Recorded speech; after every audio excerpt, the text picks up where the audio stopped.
Բարև ձեզ սիրելի հայրենակիցներ, եթերում Արևմտյան Հայաստանը հեռուստատեսության լուրերին հերթական թողարկումն ասրված ծրագիրն է։ Արմենակ Աբրահամյան հայերն բնիկությունը Արևմտյան Հայաստանը Հանրապետության ազգային խորհրդի հռչակագրի 21-ամյակը Բիլբայում դասախոսություն Հայաստանը Արցախամասին Միշել Մովսեսյան համաշխարհային ճարտարապետ 44 օրյա կռվում զոհվածների ցանկը Մհերին տորնը Ուրարտուի խորհրդանիշ Ասատուր ֆիլմի ցուցադրություն Անտվերպենում հայոց թազա եկեղեցի Արևմտյան Հայաստանը Հանրապետության նախագահ Արմենակ Աբրահամյանը ներկայացրել է թեզը հաղորդաշար հայերն բնիկությունը խորագրավ վերնվիրված է Արևմտյան Հայաստանը հայության իրավունքներին ինքնությանը պետական իրավական շարունակականությանը։ Ինքն գծալավեր նախաձեռնության նպատակն է հանրությանը ներկայացնել հայության իրավական կարգավիճակը ու այդ իրավունքների պաշտպանությունը միջազգային հարթակներում Թուրքիայի ու Բաքվի դեմ պայքարի շրջանակում։ Հաղորդման վաղը անդրադարձ կատարվել նաև 2004 թվականի Շուշիում ընդունված Արևմտյան Հայաստան ազգային խորհրդի հռչակագրին նշել ավեր մինչ օրս լայնորեն հայտնի չի։ Արմենակ Աբրահամյանը շեշտել է Շուշվա խորհրդանշական դերը ու կարևորել է հայ ժողովրդի բնիկների գիտակցումը։ Ինքը քննադատել է անհայրենիք ժողովուրդ ընկալումը, ընդգծել է վերազգային կառույցների պարտականությունը պաշտպանել հայ ժողովրդի պատմական իրավունքները, ըստ ուրան Արևմտյան Հայաստանը Հանրապետության գործունեությունը շարունակվելու է կրթական, իրավական ու տեղեկատվական ոլորտներում ազգային ինքնության ամրապնդման նպատակով։ Դեկտեմբերի 17-ին նշվում Արևմտյան Հայաստան ազգային խորհրդի հռչակագրի ընդունման 21-րդ տարեդարձը։ 2004 թվականի դեկտեմբերի 17-ին Շուշի ընդունված փաստաթուղթը հանդիսանում է հայ ազգի վերակազմավորման ու ինքնորոշման կարևոր իրավաքաղաքական հիմքը։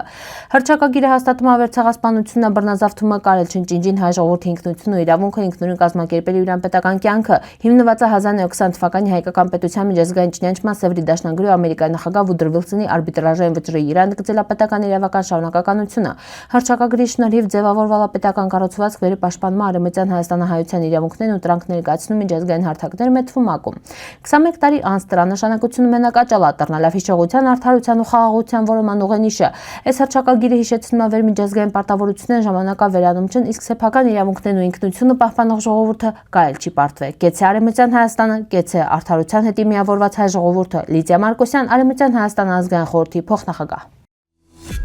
Հոկտեմբերի 16-ին Բիլբաո քաղաքի մշակութային կենտրոնում տեղի ունեցավ հանրային դասախոսություն Հայաստանը Արցախը ժամանակակից պատմության մեջին թեմայով։ Միջոցառումը անցկացվել է ոչ Բաքվի ռեժիմի սպիտակեցմանը խորագրի ներքո նպատակաունեցյալ լուսաբանել Հարավային Կովկասում տեղի ունեցող ժամանակակից քաղաքական ու պատմական գործընթացները։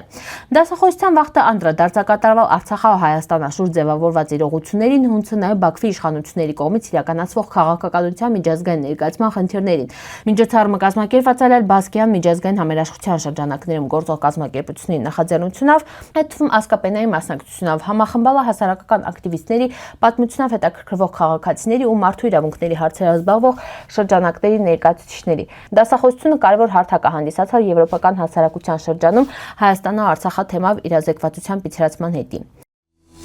Միշել Մովսեսյանը ֆրանսիացի ճարտարապետը հայկական ծագումով վեր համարվում է 21-րդ դարի համաշխարհային մակարդակի առաջատար ճարտարապետների մինը։ Ինքը հեղինակալ է ՆԱՏՕ-ի գլխավոր շտաբի շենքը Բրյուսելում, ծնվել է 1959 թվականին Փարիզում, հայկական ընտանիքում սվերել է Ֆրանսիա, Ամերիկա, պրծալ է Հարվարդի դիզայնի շկոլը, աշխատել է Սոմ ընկերությունում։ 2005 թվականին հիմնադրել է սեփական ընկերությունը Mossession Partners։ Մովսեսյանը մխլա հետ ընդգծալ է հայկական ինքնությունը նշելով, վերթեև ապրալ է տարբեր երկրներում, ինքը ոգով հայ է։ Ուրան անոնլայնորեն հայտնի է միջազգային մամուլում, իսկ առաջիկայում ուրան ընկերությունը զբաղվելու է Մեքքայում կառուցվելիք իսլամական ժառանգության թանգարանի նախագծմամբ հաղթելով միջազգային մրցույթներում։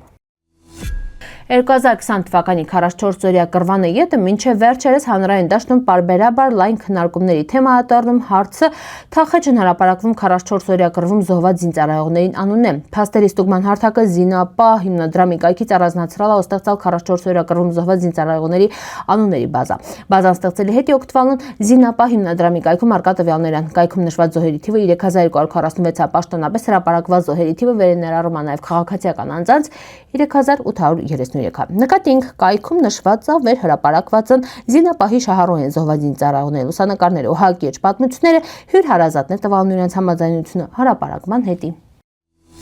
Մհերին տորնը Ուրարտուի թագավորության շրջանի Եզակի հուշարձանաժայռի մեջի փորված կեղծ դռան տեսքավը։ Գտնում է Վանաժայռի հյուսիսարևելյան լանջին Վանաբերդի հարևանությունով Արևմտյան Հայաստանում։ Տռանը ներսի մակերեսին պահպանվալա ուրանյալ լեզվով սեպագիր արձանագրություն վերը կազմվալա Իշպուինի ու Մենուա թագավորների օրոք։ Ներկայացնում է Ուրարտուի ամբողջ պանթեոնը 79 աստվածներով, ինչպես նաև յուրաքանչյուրի մատուցվող զոհաբերությունների կարգը գլխավոր աստված Խալդից սկսած։ Քյոյնահավատալիքներով մհերին տորնը համարվել է աստվածների մուտքը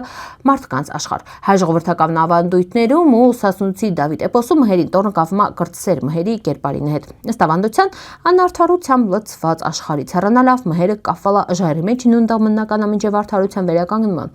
Ժողովրդական մարգարեության համաձայն մի օր տորնը պեցվելու է, ու մհերը յուրան հրեղ են ձիավը դյուսակիլական աշխարհին արդարություն պիտի հետի։ Երեք արևմտահայոց հարցերի ուսումնասիրության կենտրոնում նշանցն տվալ ասատուր փաստագրական կինոն հայկական ինքնությունը վերագտած մի խարբերցի հայի պատմության մասին։ Ցուցադրությանը մասնակցել է ֆիլմի պրոդյուսեր Օրսոլա Կազագրանդը։ Կինո նկարահանված Մալաթիա ասատուրի անհատական պատմության մեջ անդրադառնում է հայերի դեմ իրականացված ցեղասպանության շարունակվող հետևանքներին ու իսլամացված հայերի ինքնության որոնման պայքարին։ Ցուցադրությունից հետո հարց ու պատասխան է ելել։ Դեկտեմբերի 9-ը շրջադարձային օրատարալ Բելգահայ համայնքի կյանքում Անտվերպենում ձեռքաբերվել Թեզա հայ առաքելական եկեղեցու շինություն։ Սրա մասին հայտնում է հայ առաքելական եկեղեցու Արևմտյան Եվրոպայի հայրապետական պատվիրակությունը։ Արևմտյան Եվրոպայի հայրապետական պատվիրակ գերաշնորհ Խաժակ arczepiskopos Պարսամյանին օրհնությունով ու Անտվերպենի ու Մեխելենի հոգևոր հովիվ հոգեշնորհ Տիրայր Վարդապետ Հակոբյանի առաջնորդությունով համայնքի համախմբած ջանքերի ծխական խորհրդի անձնվեր ծառայության հավատացյալ ժողովրդի նվիրատվությունների ու միասնական կամքի շնորհիվ հնարավոր է տարալ ձեռք բերել նախկին կաթոլիկ Սուրբ Հովսես եկեղեցին յուրան հարակից շինություններով։ Այսուհետ եկեղեցին գործելու է Սուրբ Գրիգոր Նարեկացյանուն նավատրնալով համայնքի հոգևոր կյանքի Թեզա կենտրոն։ Եկեղեցին յուրան գույքով ու ապագա շինություններով տարալ համայնքի սեփականությունն ու ծառայելու է որպես աստուտուն, որի միջով հոգևորականն ու համայնքը շարունակելուն իրականացնել է հայկական ինքնության ու բարոյահոգևոր արժեքների պահպանման յուրան առաքելությունը։ Խորին երախտագիտության ու գովասանքին արժանի համայնքի բոլոր հոգևոր հայերը բազմաթիվ նվիրատուներն ու աջակիցները յուրans նվիրվածության ու անգնահատելի ներդրման հետի։ Այս հաջողությունը վկայում է հայ ժողովրդի միասնության, ինքնագիտակցության ու անսասան հավատքի մասին։ Սիրելի հայրենակիցներ, սորվայ տեսքանք պատրաստած, սպասիբա ուշադրության հետի պնդկացիք։